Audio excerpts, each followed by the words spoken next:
Alright, this is my Impreza with the 3.0. It's funny, I made a revving engine not that long ago, a revving video of my car revving. And it just puffed a little smoke when it was revving. And I always thought it was because it was running rich. And I found out that it's actually a head gasket because the overflow reservoir was bubbling, but I learned. But so I'm gonna make a video on how to pull any Subaru engine out. They're really all the same.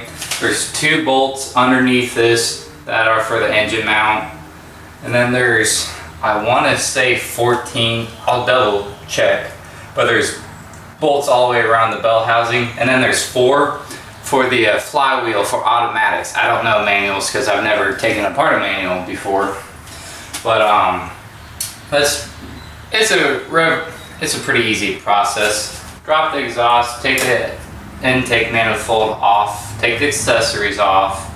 Well, very first thing, pull the radiator so you get a little bit more space. You can pull it with the radiator in, but the probability of you breaking your radiator is a lot higher than just pulling it out. But yeah, so I'm gonna try to make a step-by-step thing for you. But very first thing you need to do is take your fluids out, your coolant and your oil. Power steering, you could just put it in a little baggie and it'll be fine. And then be careful with your fuel. And the fuel system's all the same for Subaru. There's an input and then there's a return. I think that's a breather, but I'm not 100% sure because I'm an idiot. But I'm gonna take apart the fuel because I already took all the fluids out, so I'm gonna play with the fuel. Alright, these are your 3 fuel lines. I believe this is your input and then this is your return. I believe that's a breather, your 3rd one. The small one, I mean, it's pretty easy to tell it's on the bottom, but these get people confused. Most of the time Subaru has this little hard plastic piece to help the tube with the bend. So that would be your, oh, it even says it right there. So that's your in and then that's your out. So, okay, fuel goes in and then that's your out. And then that's your overflow. But yeah, so just don't get these confused. Just try and keep them in the same spot. But you take these apart, it's just a Phillips. And this is like the only part on Subaru that you can like reuse these hose clamp wise. The other ones have a similar setup, but most of the time when you take them apart, they disintegrate. So just take these off and pull a bolt in it and like zip tie it so it doesn't get fuel everywhere. There will be fuel pressure in it if you didn't will depressurize your system, so just be prepared for that. Before I forget, I found, well, rednecks are pretty cool at innovating stupid things, but do you ever have like a zip tie thing like this and you cut the top off, then you lose all your zip ties? What you do, cut a little X in the center, your knife, or just a little slot like that. Just pull your zip ties out whenever you want, and you never lose your stuff. So it's just a stupid simple trick like that that I learned from hanging out with rednecks. Alright, so once you take that off and take these off, you're gonna depressurize, so just be warned. Oh, this one wasn't that bad, but that's the return.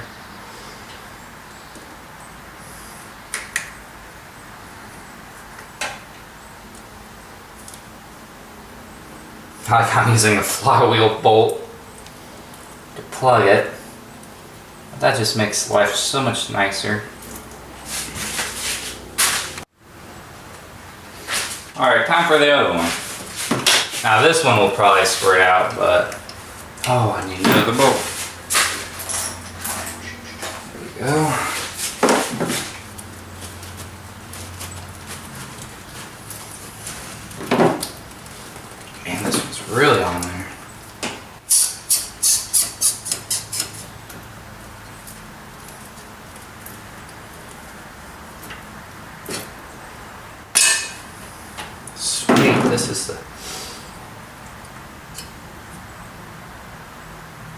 least worst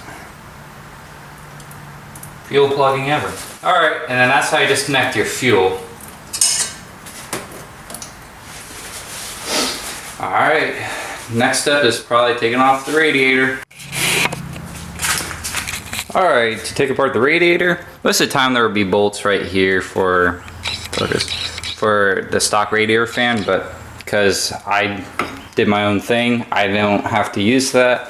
I have these cheap eBay radiator fans, which I should replace, but I haven't had time. And then for the Ez30, there's 2 inlets, and then 1 exit down below, right there. And most of the time there will be just like 1 hose right here for most Subarus, or 1 right here. Because this car's, well, this engine's a little bigger, it needs cooled down more. So they just added a second one to get most of the fuel in and out. Fuel, coolant.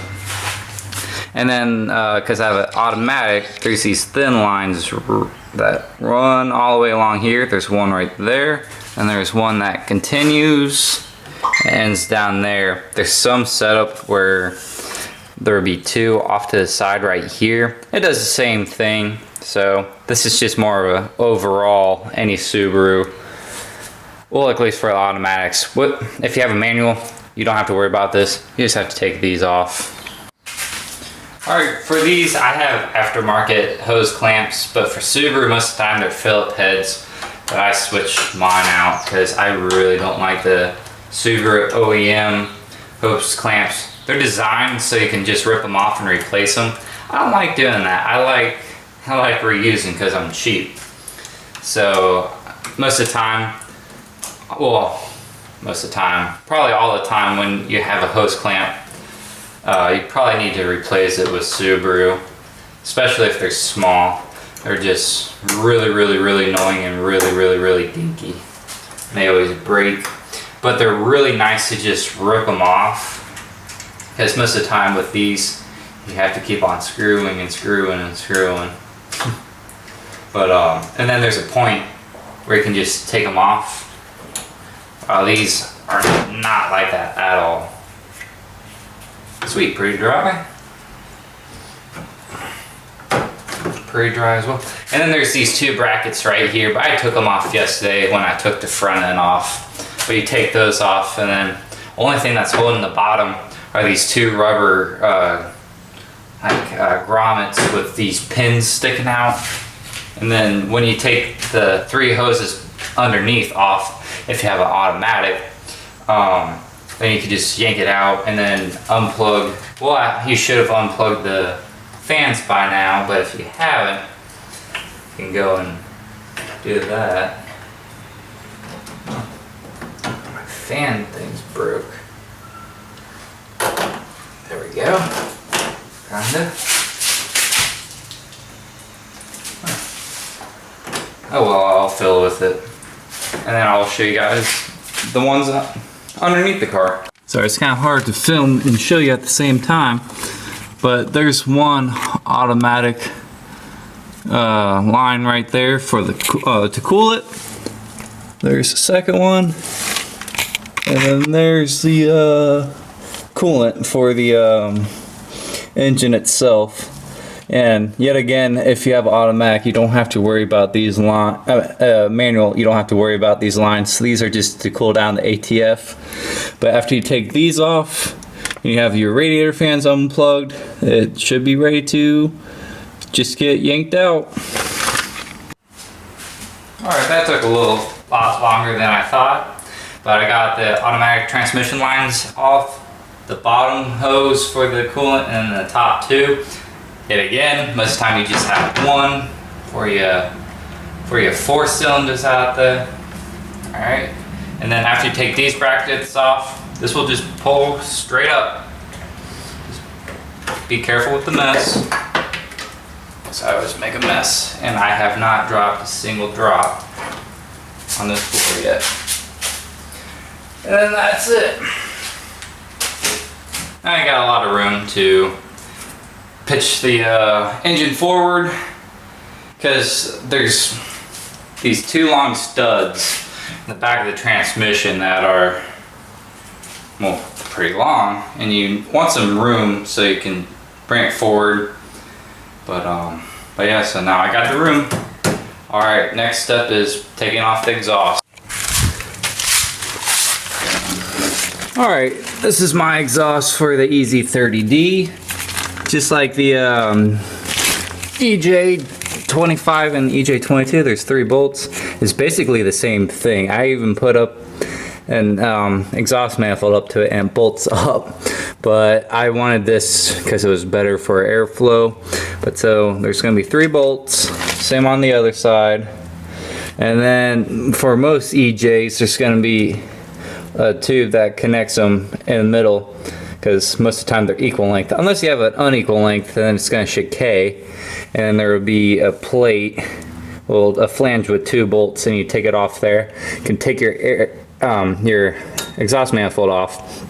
But with mine, flex pipes, so I can just take these off and it will drop down. And don't forget to take off your oxygen sensors. If you have oxygen sensors. Oh man, I didn't know that was loose.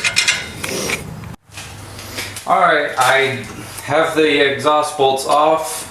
I'm going to start taking the accessories off. A lot of times with the EJ series engines, there's going to be this little strip that's your belt tensioner. And it just goes in one circle for power steering, alternator, and then the crank, and another loop, well, another belt for the AC. But I deleted my AC because it just does not sound good at all. And plus I was doing a swap, so it would have been a lot more difficult to try and make that work. So I just got a smaller belt, and that's why I'm here right now. But yeah, so with the EZs, there's going to be a little tensioner. It's a 14. Oh, wrong way. Sorry, you tighten it, not loosen it. Tighten that, and then it takes the tension off the belt. And this just slides off sometimes.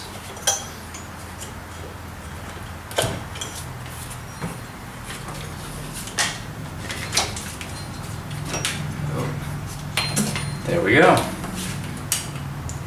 Simple as that. Probably gonna take these hoses off. There's only an easy clamp. Get pliers and take them off, and they slide right out. But yeah, so that's the belt. And then there's, I'm pretty sure they're all 12 or 14 millimeter bolts that hold all this together. And then that's gonna be a pain. You probably want to bag that up when you get ready, because that always drips on me. So I got like a couple bags. I'm gonna zip tie it, and then the same thing with the overflow. That freaking peaks out a lot as well. So just be prepared when all the fluid starts dumping on the ground. But I have not dropped a single drop, so knock on metal. All right, for you EZ30 people out here, you know that there would be a shroud here, and then your cover clips onto that. Well, I broke that, so I never put that back on. But so I'm first gonna start disassembling the, well, not disassemble, but take off the alternator. A little plug right here. I believe that helps regulate the voltage. And this is the power to the battery.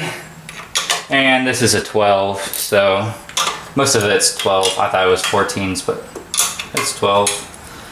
And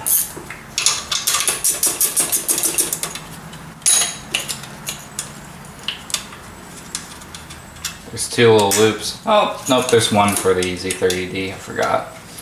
For the EJs, I think there's like 2 little loops for the power for some odd reason.